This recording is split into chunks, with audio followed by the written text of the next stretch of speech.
Hey everyone, what's going on? It's 2 minutes to review. It's Matt. And it's Zach.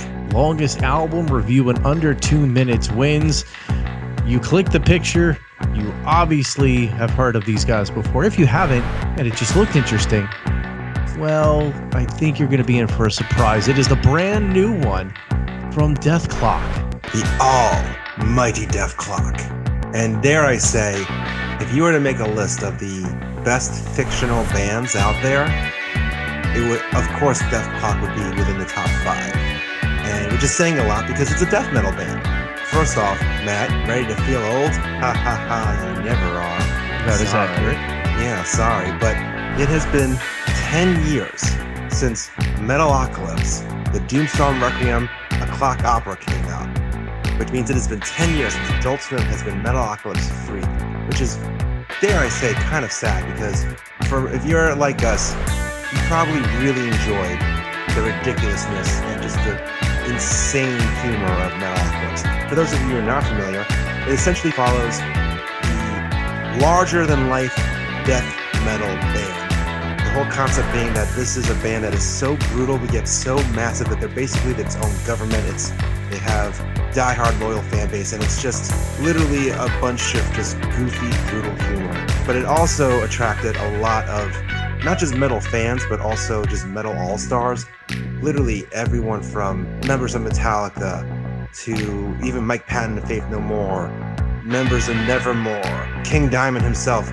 You name it, the chances are the metal artist has appeared on the show in some random voice. Sometimes as a fan who just got murdered by the band, sometimes as just some bizarre, wacko character trying to kill the band. Corpse Grinder even had a recurring character on it. But what really kind of separated this and what made even the harshest critics really go, this is interesting, is that the music that Brendon Small, the co-creator of the show, created for the fictional Dethklok band was actually really freaking good. It was a really awesome melodic death metal band, and it actually, for the longest time, the first Death album, as they call it, actually was the highest charted death metal album of all time. And normally that's the kind of thing that would make some purists go, ugh. But you listen to it and you go, yeah, no, this is some legit stuff. Granted, it helps that Gene Hoglan, one of the most amazing death metal drummers of all time, was the drummer on all the albums and the live touring. But it's really remarkable how Brendon Small took a fictional cartoon band and actually legitimized it. He won over so many elitist metal fans. I mean, Matt, have you ever actually seen Dethklok live? I have not. I saw them at least twice, I think, and it was just a fun death metal show. And they had the cartoon playing in the background and just the over-top kind of theatrics on stage. It was awesome. So it was kind of sad that 10 years ago, after the clock opera premiered, after 4 seasons of it being on air, that suddenly Adult Swim canceled it. And even though Brendon Small actually went on to start a online campaign to try to get Adult Swim to at least let them do one more final episode, Adult Swim said, nah, not interested. So years and years and years went on, when suddenly in 2021, Warner Brothers said, all right, we'll do one more movie. And essentially, the last season that Brendon Small wanted to do is now going to come out digitally and on Blu-ray, Metalocalypse Army of the Doomstar. But what's even cooler is that, of course, not only are we getting a new Metalocalypse movie, but we're also getting a new Dethklok album, Dethalbum IV, aptly titled, right? And of course, Matt and I just had to listen to it. Matt, I mean, do you have any favorite memories of Metalocalypse? So to be completely and brutally honest, as you do, brutal. The only real exposure that I've had to Dethklok or Metalocalypse is when they had a track that appeared on Guitar Hero. It was That's it? Yeah, it was Thunder Horse, and it was good. And then I listened to the first Death album, but that was really about it. I didn't get into it too much. Oh man, you missed out then. But here you are. Maybe I did. Maybe I didn't. I'm not tipping my hat. I guess we're about to find out, huh? Yes.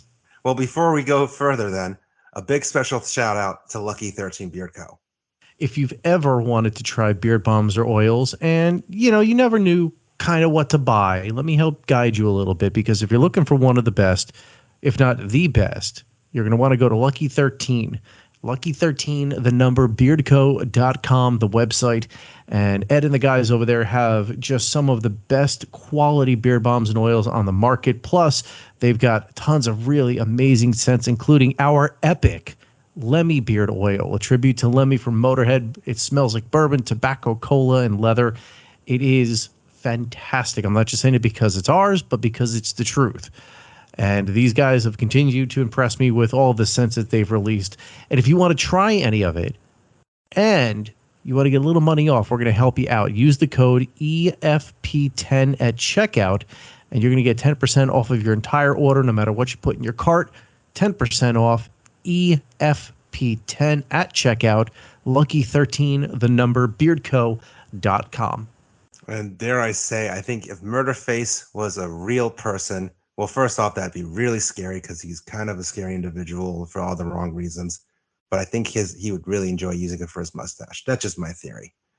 So, Matt. So, Zach. I'm going to surprise you, but I'd like to go first. Oh, shocker. Ooh. What a shocker. Ooh. Count me down in the most brutal way possible, please, in honor of Dethklok. 3, 2, 1, go. So what kind of made Metalocalypse a really funny premise is that just the idea of a death metal band being the larger than life biggest band in the world. I mean, just even being able to picture a death metal band playing a sold out arena, let alone in front of millions and millions of people, is hysterical. But what made it even more impressive is that Brendon Small just exceeded at creating an album that did sound like a larger than life death metal band, which is just astonishing. I mean, granted, again, Gene Hoglan, of course, the drummer is going to be amazing. And I always loved Dethklok for that, and that even if I wasn't caught up with the show itself, I could still actually enjoy the music and feel like I was listening to something larger than life and just epic. And that's why Dethalbum IV is a tad disappointing, if I'm going to be completely honest. Not that it's bad, but to me, the more I listen to it, it just kind of sounds like a death metal album. I know that sounds kind of crazy that it's a big critique, but it just, nothing about it really screamed to me like, oh my God, I can just envision Nathan Explosion on top of a floating stage playing to millions of people. It's like, no, this is just a very good death metal album. And again, granted, there's definitely some moments sprinkled throughout, like Mutilation on Saturday Night, Bloodbath, and Horse of Fire. There's definitely some cool moments spread out that like hint at that. But, if you look, to me, it's just more of your straightforward death metal album. And that's not a complete diss, because in the end of the day, it's still a very, very good death metal album. And how many skulls out of 5? I'd say 3.5. Maybe part of it is because I was actually a huge fan of the Doomstar Requiem, but it's not fair to compare this album to that. You kind of have to exclude it because the Clock Opera was legit an actual Metalocalypse musical with 1 or 2 Dethklok moments in it. The biggest crime is that whole soundtrack is not on any streaming platforms, or at least not on Apple Music, because it's actually, I thought he did a great job with that. So you kind of have to compare this with the first 3 albums, and there's definitely lacking compared to the first 3. It's still very good, but I just can't picture Toki Wartooth playing this in front of millions and millions of people getting murdered while trying to watch their favorite band. I just see a really cool death metal band playing a club with this album, which is not a complete diss again. It's lacking that sense of epicness, at least upon the first few listens. But Matt, I digress. What say you? Are you ready to risk your life with being brutally honest about Dethalbum number 4? Ready whenever you are. 3, 2, 1, go! So I'm going to come at this from a completely different perspective than Zach, because I actually like the fact that this album can stand on its own outside of the source material that it comes from. Granted, there's a little bit of silliness that comes in with like the Gardener of Vengeance and a couple of other tracks on the album, but the more that I think about this is the more that I compare this to the Doom 2016 soundtrack, to the video game. If you've ever played it, it had one of the most groundbreaking soundtracks from Mick Gordon. and it was really a mix of like intense metal, industrial, and it took the genre to extremes, and it was material that could stand on its own and you didn't need to know what it was from. The Doom soundtrack was really good, and this is really good in its own right. And another thing that kind of really blows me away with this entire album is the production on it, because it could have very well have been just, we're putting it together for the sake of putting it together. But when we got the source material from the record company, well, I listened to it and it was okay. But then I found the single on Spotify, and the single on Spotify, its production was like leaps and bounds better than what we got. And that is what actually roped me into listening to the entire album, was just the fact that I know what it's going to sound like, and it is going to sound absolutely brutal. And if you love death metal, you're going to love listening to this album. All right. So out of 5 coked up, washed up clowns who used to sing in 80s metal bands, that's a Dr. Roxo reference, what would you give this? Honestly, I'm going to have to go with 4.5. Wow. And just in the same right that the Doom soundtrack in 2016 was kind of the talk of the town within the video game world, and it kind of bled over into the metal world, I think this one is going to do the same once it's released, because I think that if the entire record sounds like Aortic Desecration does on Spotify, and to preface this, I have my settings on Spotify set to very high for the streaming quality, and listening to it in my car with probably the worst speakers that I have, it sounded amazing. It was brutal. It punched in all the right ways with the drums, and the way that I guess Brendon mixed the guitars, it sounded like they scooped the guitars, but then they added another guitar track on top where they kind of accentuated the mids, and it just sounded good in all the right ways that I want music to sound like. And especially when there's so much going on in this, it was very impressive the way that it came across. So I really was pulled in just by the production work, because I don't know, there's just something here. So you not actually being all that big of a fan of the TV show actually made you more interested in the album. Yes. Very interesting. Like I said, there's many times when albums are put out, I can't think of any off the top of my head, but when music comes out from source material and you can just tell that the lyrics are centered around the material and it can't stand on its own, like you kind of have to know what they're talking about. Like there's some silliness on here, but it's not like overbearing, and it doesn't make you kind of like shake your head like, oh, ha ha, okay, they're pandering to the show, or they're being campy for the sake of being campy. No, it's actually written from a place, I feel, unless somebody else who's a fan of this can tell me, it's written from a place where it's meant to be a standalone thing with some elements kind of mixed in. Well, I think that's also what has made so many respect and love Dethklok, is that it, like to your point, it's not campy for the sake of being campy. It's not just relying on the show heavily. It really does, when you listen to it, and this goes for the first 3 albums too, it listens like it could be its own band. Yes. And I don't know if it's fair to say that I was just turned off because I couldn't picture it within the show or the characters. It's just, to me, it sounded like a great death metal album. It just was missing the kind of larger than life aspect that some of the past songs had. And I only say that as a critique because those songs really were cool and over the top. Whereas this one, I just felt like, okay, cool. This is just some really great instrumentation. Brendon Small is an amazing guitarist and also a hell of a songwriter too. No denying that. I just felt it was lacking a little bit, but I honestly am surprised at how much you enjoyed this. I don't know why. I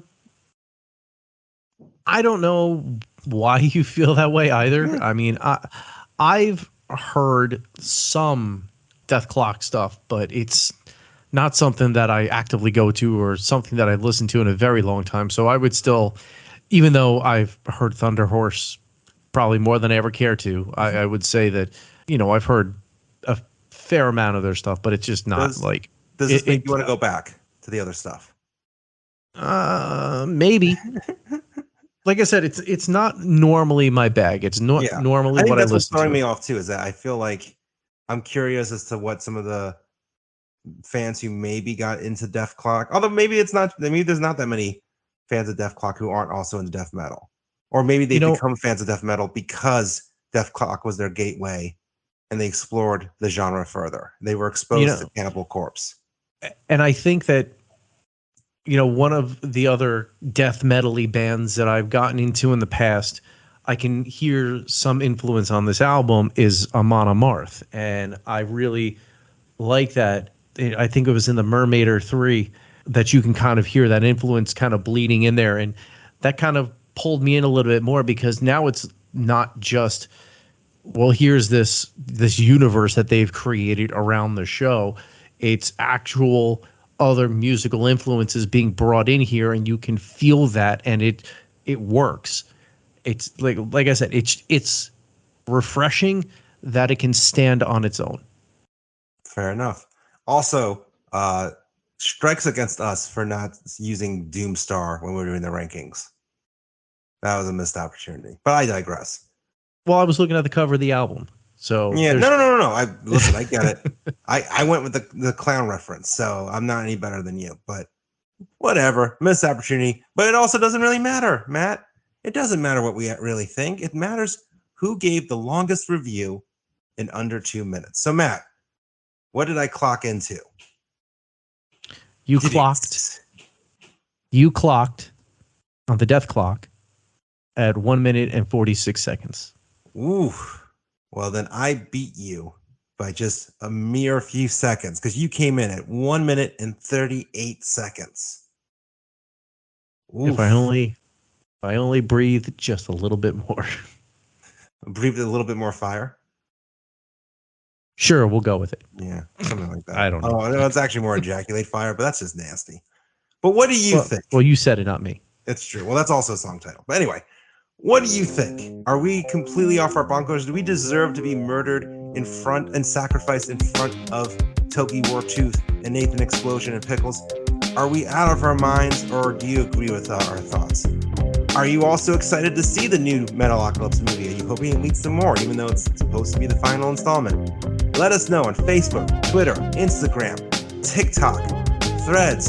Oh, sorry, did I say Twitter? I mean X. Whatever that new platform is. Crazy. Follow us at Epic Footnote. Also subscribe to our YouTube channel at Epic Footnote as well to hear more episodes and reviews kind of similar to this. And once again, thank you to Lucky 13 Beard Co. Lucky 13, the number beardco.com, the place to get all of your beard balms and oils, including our brand new Lemmy Beard Oil, bourbon, tobacco, cola, and leather. It is going to make you feel and smell epic, and you'll get 10% off of your entire order no matter what you get. EFP10 at checkout, Lucky 13, the number beardco.com. And if you want to support us even further, in addition to subscribing to our YouTube channel and following us on social media, go to the link in our bio page on any of those social media platforms, and you'll find a link to our merch site where you can buy cool t-shirts, coffee mugs, hats, hoodies with our cool little logo on it. It's a cool way to help us so we can keep doing podcasts like this, as well as spread the word among your friends that you listen to two guys talk about music randomly. We really appreciate your support and for you listening, and we hope you join us for another episode real soon. See ya.